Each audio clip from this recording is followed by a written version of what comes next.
നമസ്കാരം. തൊടുപുഴ നഗരസഭയിലെ തെരഞ്ഞെടുപ്പുമായി ബന്ധപ്പെട്ട് ചെയർമാൻ തെരഞ്ഞെടുപ്പുമായി ബന്ധപ്പെട്ട് നടക്കുന്ന വിവാദങ്ങൾ ഇനിയും കെട്ടടങ്ങുന്നില്ല എന്നുള്ളതാണ് വാസ്തവം. വീണ്ടും ഓരോ കാര്യങ്ങൾ പറഞ്ഞുകൊണ്ട് CP മാത്യു, അതായത് DCC പ്രസിഡന്റ് കോൺഗ്രസിൻ്റെ, അദ്ദേഹം ഇങ്ങനെ ഓരോരോ കാര്യങ്ങൾ പറഞ്ഞുകൊണ്ടിരിക്കുകയാണ്. ഇപ്പോൾ പറഞ്ഞിരിക്കുന്നത് ഉത്തര കേരളത്തിലെ ഉമ്മാക്കി കാട്ടി ഞങ്ങളെ പേടിപ്പിക്കാൻ വരരുത് എന്നാണ് ലീഗിന് നൽകിയിരിക്കുന്ന ഒരു മുന്നറിയിപ്പ്. എന്ത് ഒളുപ്പുണ്ട് സത്യത്തിൽ കോൺഗ്രസ് പാർട്ടിയിലെ ഈ DCC പ്രസിഡന്റിന് മുസ്ലിം ലീഗിനോട് ഇങ്ങനെ പറയാൻ. ഒന്ന് ആലോചിച്ച് നോക്കുക. കാരണം ഇവിടെ എന്നിട്ട് കഴിഞ്ഞ ദിവസം ഇതങ്ങോട്ട് വന്നു കഴിഞ്ഞപ്പോൾ പറഞ്ഞു, ഞങ്ങൾ ഒറ്റയ്ക്ക് ഇന്ന് മത്സരിക്കും, ഞങ്ങളെ പേടിപ്പിക്കാൻ നോക്കരുത് എന്നും പറഞ്ഞിട്ടുണ്ടായിരുന്നു. നമ്മളൊന്ന് ആലോചിച്ച് നോക്കുക. ഉത്തര കേരളത്തിലെ ഉമ്മാക്കി എന്നുള്ള കാര്യം എല്ലാവർക്കും മനസ്സിലായി കാണുമല്ലോ. മലപ്പുറം എന്ന് പറയുന്ന അതിനെ കാണിച്ചുകൊണ്ട് കേരളത്തിലുള്ള എല്ലാ കോൺഗ്രസ്സുകാരെയും പേടിപ്പിക്കാൻ ശ്രമിക്കരുത് എന്നുവെച്ചാൽ അവർ വിരളില്ല കേട്ടോ. അവർക്കത്ര പ്രശ്നമൊന്നുമില്ല. ഉത്തര കേരളത്തിൽ നിങ്ങൾ ലീഗുകാരാണ് വലുതെങ്കിൽ ഞങ്ങൾക്ക് കുഴപ്പമൊന്നുമില്ല എന്നുള്ള നിലയിലാണ് ഈ CP മാത്യു പറഞ്ഞുകൊണ്ടിരിക്കുന്നത്. എന്നാൽ ഒറ്റയ്ക്ക് നിന്ന് മത്സരിക്കാനുള്ള തൻ്റെ ഇടമൊക്കെ കോൺഗ്രസ് പാർട്ടിക്കുണ്ടെന്ന്.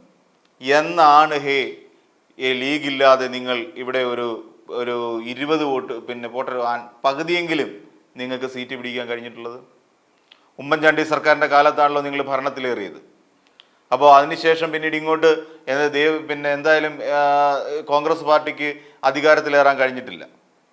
എന്നിട്ടും അന്ന് ഉമ്മൻചാണ്ടി ഭരണത്തിലേറിയ സമയത്ത് ആർക്കായിരുന്നു ഏറ്റവും കൂടുതൽ സീറ്റ് കേരളത്തിൽ കിട്ടിയത്? ആരുടെ പിൻബലത്തിലാണ് അന്ന് ഉമ്മൻചാണ്ടി അധികാരത്തിലേറിയത്? അതൊന്നും മറന്നുകൊണ്ട് കേരളത്തിലെ കോൺഗ്രസ്സുകാർ സംസാരിക്കരുത്. അത് വളരെ മോശമാണ്. അന്ന് കോൺഗ്രസ് പാർട്ടിയിലെ ഉമ്മൻചാണ്ടി അധികാരത്തിൽ വരാനുള്ള പ്രധാന കാരണക്കാർ ഈ പറയുന്ന മുസ്ലിം ലീഗാണ്. ഏറ്റവും കൂടുതൽ കോൺഗ്രസിനേക്കാൾ അധികം സീറ്റ് ഇവിടെ നേടിയത് മുസ്ലിം ലീഗാണ്. അത് മറന്നുകൊണ്ട് ഒരിക്കലും സംസാരിക്കരുത്. തല മറന്ന് എണ്ണ തേക്കരുത് എന്നൊരു ചൊല്ലുണ്ട്. അങ്ങനെ തല മറന്ന് എണ്ണ തേക്കരുത് CP മാത്യു എന്ന് പറയേണ്ടി വരും. നിങ്ങൾ പലപ്പോഴും പല വിട്ടുവീഴ്ചകളും ചെയ്തിട്ടുണ്ട് എന്നൊക്കെ അവകാശപ്പെടുന്നുണ്ടെങ്കിൽ എവിടെയാണ് നിങ്ങൾ വിട്ടുവീഴ്ച ചെയ്തിട്ടുള്ളത്? ലീഗിന് വേണ്ടിയിട്ട് ഒരിടത്തും വിട്ടുവീഴ്ച ചെയ്തിട്ടില്ല. സീറ്റ് അധികം ചോദിച്ചാൽ എന്തെങ്കിലും ഉമ്മാക്കി കാണിച്ച് അവരെ പറ്റിച്ചു വിടുകയാണ് ചെയ്യുന്നത്. സത്യത്തിൽ അതല്ലേ നടക്കുന്നത്? ലീഗിനെ വേണ്ട വിധത്തിൽ പരിഗണിക്കുന്നു എന്ന് വെറും വാക്കുകളാണ് മാത്രമാണ് പറയുന്നത്. എന്നിട്ട് തെരഞ്ഞെടുപ്പിൽ എങ്ങനെയെങ്കിലും ഒപ്പം നിർത്തും. ലോക്സഭാ തെരഞ്ഞെടുപ്പിലും അത് തന്നെയല്ലേ ഉണ്ടായത്? ഒരു സീറ്റ് അധികം ചോദിച്ചപ്പോൾ അവർക്ക് രാജ്യസഭാ സീറ്റ് കൊടുക്കാമെന്ന് പറഞ്ഞ് പറ്റിച്ചു. ഇതെല്ലാം കോൺഗ്രസ് പാർട്ടി ലീഗിനെതിരെ ചെയ്തുകൊണ്ടിരിക്കുന്ന ഒരു നീതികേട് തന്നെയാണ് എന്ന് പറയേണ്ടി വരും. എന്നിട്ടിപ്പോൾ പറയുകയാണ്, ഉത്തര കേരളത്തിലെ ഉമ്മാക്കി കാട്ടി ഞങ്ങളെ പേടിപ്പിക്കാൻ നോക്കേണ്ട, ഞങ്ങൾ പേടിക്കില്ല. സത്യത്തിൽ എന്ത് ആത്മവിശ്വാസത്തിന്റെ പുറത്താണ് ഇത് പറയുന്നത്? ഈ പറയുന്ന കോൺഗ്രസ് പാർട്ടിക്ക് എവിടെയാണ് ലീഗിന്റെ കൂട്ടായ്മ ഇല്ലാതെ ഒരു സീറ്റ് കിട്ടിയിട്ടുള്ളത്? പോട്ടെ, ഇടുക്കി ജില്ലയിൽ എവിടെയെങ്കിലും ഒരു കോൺഗ്രസ് പാർട്ടിയുടെ MLA ഉണ്ടോ? കോൺഗ്രസ് ഒറ്റയ്ക്ക് നിന്ന് ജയിച്ച ചരിത്രം ഉണ്ടായിട്ടുണ്ടോ? ഇല്ല. കോൺഗ്രസിനില്ല. ആ ഒരു ചരിത്രം കോൺഗ്രസ് ഇടുക്കിയിൽ പോലും അവകാശപ്പെടാനില്ല. മലപ്പുറത്തു നിന്ന് വരുന്ന സീറ്റ് മാത്രം നോക്കിക്കൊണ്ടാണ് ഇപ്പോൾ UDF-ലെ പ്രധാന കക്ഷിയായ കോൺഗ്രസ് അധികാരത്തിൽ കയറണോ വേണ്ടയോ എന്ന് തീരുമാനിക്കുന്നത്. അപ്പോൾ ഇതെല്ലാം പറയുമ്പോൾ ഇങ്ങനെ മുസ്ലിം ലീഗിനെ പാടെ അങ്ങ് തള്ളിക്കളയുന്ന രീതിയിൽ പ്രസ്താവന ഇറക്കുമ്പോൾ CP മാത്യു ഒന്ന് ആലോചിക്കണം. ലീഗ് ഇല്ലെങ്കിൽ കോൺഗ്രസ് ഇല്ല, അതാണ് യാഥാർത്ഥ്യം. ലീഗ് ഇല്ലെങ്കിൽ UDF ഇല്ല. അടുത്ത തവണയെങ്കിലും ഭരണം പിടിക്കണമെങ്കിൽ ഈ ഉത്തര കേരളത്തിലെ ഉമ്മാക്കിയെ കണ്ട് പേടിക്കുക തന്നെ വേണം. ഉത്തര കേരളത്തിൽ നടക്കുന്ന ഉമ്മാക്കിയല്ലെന്നും അത് യാഥാർത്ഥ്യമാണെന്ന് തിരിച്ചറിയാനുള്ള ബോധം CP മാത്യുവിനുണ്ടാവണം. അല്ലെങ്കിൽ അത് പറഞ്ഞു കൊടുക്കണം മുതിർന്ന നേതാക്കന്മാർ. ഇവിടെ ഉണ്ടല്ലോ K സുധാകരനും VD സതീശനുമൊക്കെ. അവർ പറഞ്ഞു കൊടുക്കണം. അവർ പറഞ്ഞു കൊടുത്ത് കോൺഗ്രസിന് ഈ കാര്യം പറഞ്ഞ് ബോധ്യപ്പെടുത്തണം. ഞങ്ങളില്ല എങ്കിൽ നിങ്ങളില്ല എന്നുള്ള കാര്യം. അല്ലാത്ത പക്ഷം ഇവരിങ്ങനെ പറഞ്ഞുകൊണ്ടേയിരിക്കും. CP മാത്യുവിനെ പോലുള്ളവർ.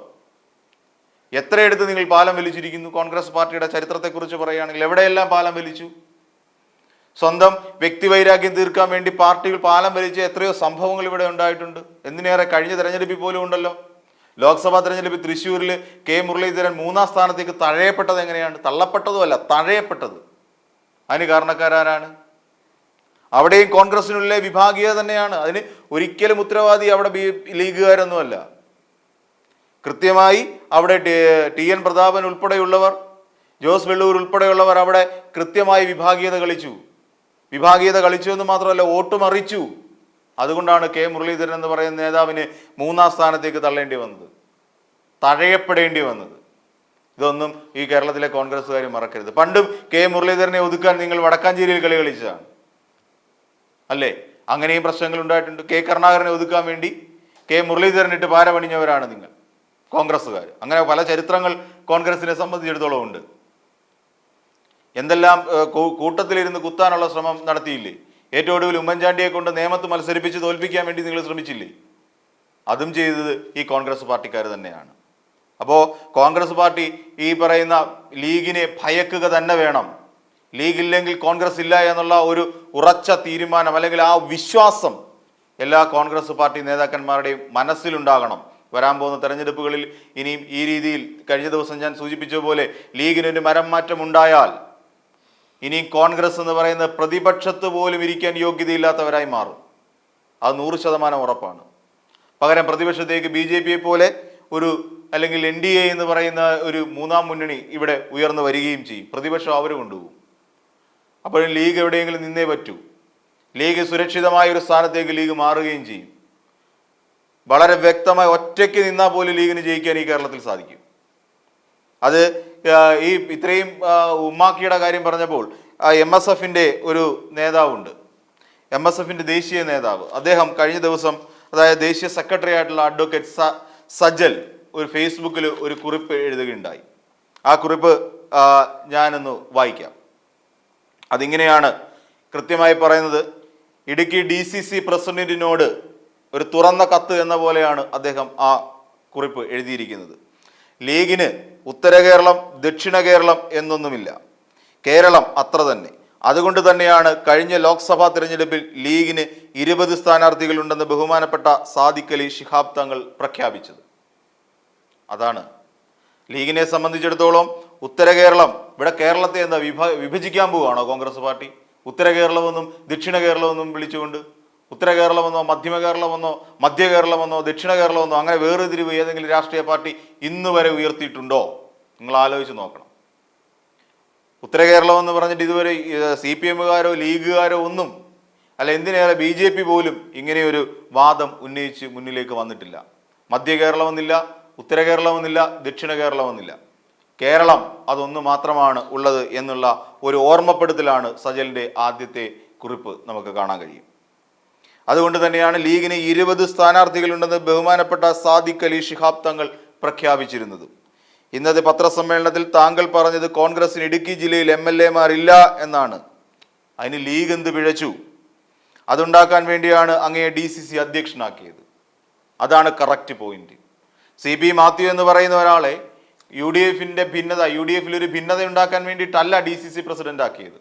പകരം അവിടെ ഇതുവരെ നിങ്ങൾ തന്നെ CP മാത്യു തന്നെ പറഞ്ഞതുപോലെ കോൺഗ്രസിന് ഇടുക്കി ജില്ലയിൽ ഒരു MLA ജനപ്രതിനിധിയെ ഉണ്ടാക്കാൻ കഴിയാതെ പോയത് ലീഗിന്റെ തലയ്ക്ക് വെച്ച് കെട്ടി ഒഴിവാക്കാനാണോ നോക്കുന്നത്? അത് നിങ്ങളുടെ ഉത്തരവാദിത്തമാണ്. നിങ്ങൾ DCC പ്രസിഡന്റ് ആയിട്ടിരിക്കുന്ന കാലഘട്ടത്തിൽ അവിടെ നിന്നൊരു കോൺഗ്രസിന് ഒരു ജനപ്രതിനിധിയെ കൊടുക്കാൻ കഴിഞ്ഞില്ലെങ്കിൽ അതിന്റെ പരിപൂർണ ഉത്തരവാദി DCC അധ്യക്ഷൻ തന്നെയാണ്. നിങ്ങൾ അല്ലെങ്കിൽ ആ സ്ഥാനത്തിരിക്കാൻ യോഗ്യനല്ല. നിങ്ങൾ രാജിവെച്ചൊഴിഞ്ഞു പോകണം. നിങ്ങൾക്കെതിരെ ഒരുപാട് ആരോപണങ്ങൾ വന്നതല്ലേ, നിങ്ങളെ തള്ളിക്കളഞ്ഞതല്ലേ.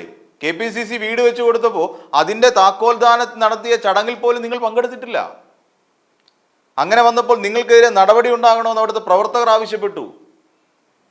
അങ്ങനെ സംഭവങ്ങൾ ഉണ്ടായില്ലേ? നിങ്ങൾ ആ സ്ഥാനത്ത് നിങ്ങളെ ഒഴിവാക്കണമെന്ന് KPCCക്ക് കത്ത് പോയിട്ടുണ്ട്. അത് നിങ്ങൾ ആലോചിക്കണം. അതാണ് ഈ അടുത്ത ഒരു ഇതിൽ വന്നിരിക്കുന്നത്. പിന്നെ ലീഗ് ഇല്ലാതെ ഒറ്റയ്ക്ക് തൊടുപുഴ മുനിസിപ്പാലിറ്റി 2025 ഭരിക്കും എന്ന് വെല്ലുവിളി ഇഷ്ടമായി. ഭരിക്കാൻ പോയിട്ട് പ്രതിപക്ഷത്തിരിക്കാൻ ലീഗ് ഇല്ലാതെ കഴിയുമെങ്കിൽ അത് ചെയ്തു കാണിക്കൂ. അതൊരു വെല്ലുവിളിയുടെ സ്വരമാണ്. വിടുവായത്തം പറയുമ്പോൾ സൂക്ഷിച്ചു പറയണം. 2025 നിങ്ങൾക്ക് അവിടെ തൊടുപുഴ നഗരസഭ ഭരിക്കാൻ കഴിയും, അതും ലീഗ് ഇല്ലാതെ. നടക്കുന്ന കാര്യമാണോ CP മാത്യു? നിങ്ങളൊന്ന് ആലോചിച്ച് നോക്കുക. നിങ്ങൾക്ക് ലീഗ് ഇല്ലാതെ എന്തിന് ഭരിക്കാൻ പോയിട്ട് പ്രതിപക്ഷത്തിരിക്കാൻ പോലും യോഗ്യത ഉണ്ടാകില്ല എന്ന് സജൽ വെല്ലുവിളിക്കുകയാണ്. ആ വെല്ലുവിളി ഏറ്റെടുക്കാൻ CP മാത്യു തയ്യാറുണ്ടോ? ഒരിക്കലും തയ്യാറാവില്ല. കാരണം അതിനുള്ള നട്ടെല്ലും കോൺഗ്രസ് പാർട്ടിക്ക് ഇല്ല. ഇനി വേറെ ബാക്കി നമുക്ക് നോക്കാം.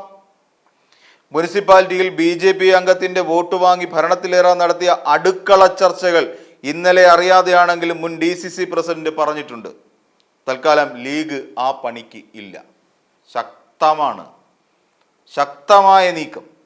അതായത് അവിടെ മുനിസിപ്പാലിറ്റിയിൽ BJP അംഗത്തിൻ്റെ വോട്ട് മേടിച്ച് ഭരണത്തിലേറാൻ നടത്തിയ അടുക്കള ചർച്ചകൾ, ഇതെല്ലാം ജനം കണ്ടുകൊണ്ടിരിക്കുകയാണെന്ന് ആലോചിക്കണം. CP മാത്യു വലിയ വിടുവായത്തരം പറയുമ്പോൾ. ഇത് പറഞ്ഞത് മറ്റാരുമല്ല, മുൻ DCC അധ്യക്ഷനാണ് ഈ കാര്യങ്ങൾ വെളിപ്പെടുത്തിയതെന്ന് സജൽ ഓർമ്മിപ്പിക്കുന്നു. കോൺഗ്രസ്സുകാർക്ക് മാത്രമല്ല ചോരയും നീരുമുള്ളത്. ലീഗുകാരൻ്റെ ചോരയുടെയും വിയർപ്പിൻ്റെയും ഫലത്തിലാണ് ഇടുക്കിയുടെ MP-ക്ക് ഡൽഹി ടിക്കറ്റ് കിട്ടിയത്. മുന്നണി ബന്ധത്താൽ സ്വന്തം ആത്മാഭിമാനവും ആദർശവും പണയം വയ്ക്കാൻ ഞങ്ങളിടുന്നത് വടിവത്ത വെള്ള ഖദറല്ല.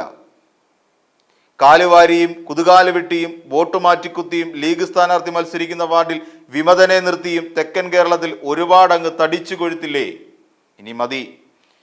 എന്നാൽ കോൺഗ്രസ് പാർട്ടിയുടെ എല്ലാ കാര്യങ്ങളെക്കുറിച്ചും വളരെ വ്യക്തമായിട്ടാണ് സജൽ പഠിച്ചു വെച്ചിരിക്കുന്നത്. അതിൽ നിന്നാണ് സജൽ ഇങ്ങനെ പറയുന്നത്: കാലുവാരിയും കുതുകാല് വെട്ടിയും വോട്ട് മാറ്റിക്കുത്തിയും ലീഗ് സ്ഥാനാർത്ഥി മത്സരിക്കുന്ന വാർഡിൽ വിമതനെ നിർത്തിയും തെക്കൻ കേരളത്തിൽ ഒരുപാടങ്ങ് തടിച്ചു കൊഴുത്തില്ലേ?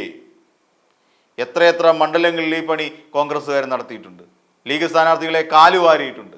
ഇതെല്ലാം സഹിച്ചും ക്ഷമിച്ചും ഒരു മുന്നണി ബന്ധത്തിന്റെ അടിസ്ഥാനത്തിൽ മാത്രമാണ് ശിഹാബ് തങ്ങളിനോടൊപ്പം ശിഹാബ് തങ്ങൾ ഇന്നും കോൺഗ്രസിനോടൊപ്പം UDF-ൽ തുടരുന്നത്.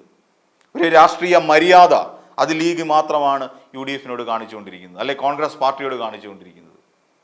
സ്വന്തം പാർട്ടിയിൽ നിന്ന് തന്നെ എത്ര പേര് കൊഴിഞ്ഞു പോയെന്ന് KPCC ഒന്ന് കണക്കെടുത്താൽ മതി, മനസ്സിലാവും. K. സുധാകരൻ KPCC അധ്യക്ഷനായതിനു ശേഷം എത്ര പേര് ഇറങ്ങിപ്പോയിട്ടുണ്ട് പാർട്ടിയിൽ നിന്ന്, എത്ര പേരെ നിഷ്കാസിതരാക്കിയിട്ടുണ്ട്, എത്രയോ ആൾക്കാർ അവിടെ വന്ന് മുടിമുറിച്ചിട്ടുണ്ട്. നിങ്ങൾ ചിന്തിച്ചു നോക്കണം. വനിതാ പ്രാതിനിധ്യമില്ല. ഇവിടെ ബിന്ദു കൃഷ്ണ എന്ന് പറഞ്ഞ് ഇപ്പം കോൺഗ്രസ് എടുത്തു പൊക്കിക്കൊണ്ട് നടക്കുന്ന നേതാവുണ്ട്. അവർക്ക് ഒരു സീറ്റ് കിട്ടുന്നതിന് വേണ്ടിയിട്ട്, കൊല്ലത്ത് സീറ്റ് ഉറപ്പിക്കുന്നതിന് വേണ്ടിയിട്ട് കരഞ്ഞ് കാല് പിടിക്കേണ്ട അവസ്ഥ വരെ ഉണ്ടായിട്ടുണ്ട്. അതാണ് കോൺഗ്രസ് പാർട്ടിയുടെ ഒരു ചരിത്രം. ഇതൊക്കെ മറന്നു പോയിക്കൊണ്ടാണ് ഇപ്പോൾ പല കാര്യങ്ങളും പറയുന്നത്. ഇപ്പൊ ലീഗില്ലാതെ ഞങ്ങളങ്ങ് ഭരണം പിടിക്കുമെന്ന്. തെളിവുകൾക്കായി ഉത്തര കേരളത്തിലേക്കൊന്നും പോകണ്ട. ദാണ്ടെ മൂവാറ്റുപുഴയിലെ പായിപ്ര പഞ്ചായത്തിലേക്കൊന്നും നോക്കിയാൽ മതി. കോൺഗ്രസ് ബ്ലോക്ക് ഭാരവാഹി CPM വോട്ട് വാങ്ങി ലീഗിന് അർഹതപ്പെട്ട പ്രസിഡന്റ് കസേരയിൽ ഇരിപ്പുണ്ട്. പിന്നെ പണ്ട് നെഹ്റുവിനോട് പറഞ്ഞത് തന്നെയാ പറയാനുള്ളത്.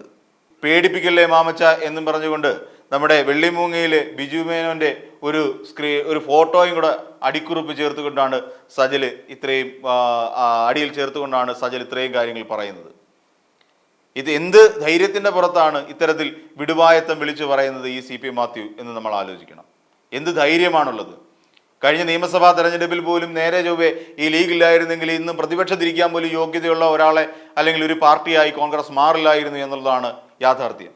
വയനാട്ടിൽ നിന്നും വൻപിച്ച ഭൂരിപക്ഷത്തോടു കൂടി ജയിച്ച് ലോക്സഭയിലെത്തി പ്രതിപക്ഷ നേതാവായ രാഹുൽ ഗാന്ധിക്ക് ലീഗിന്റെ വോട്ടില്ലായിരുന്നെങ്കിൽ അവിടെ നിന്ന് ജയിച്ചു കയറാൻ കഴിയില്ലായിരുന്നു എന്നുള്ള സത്യം മനസ്സിലാക്കണം.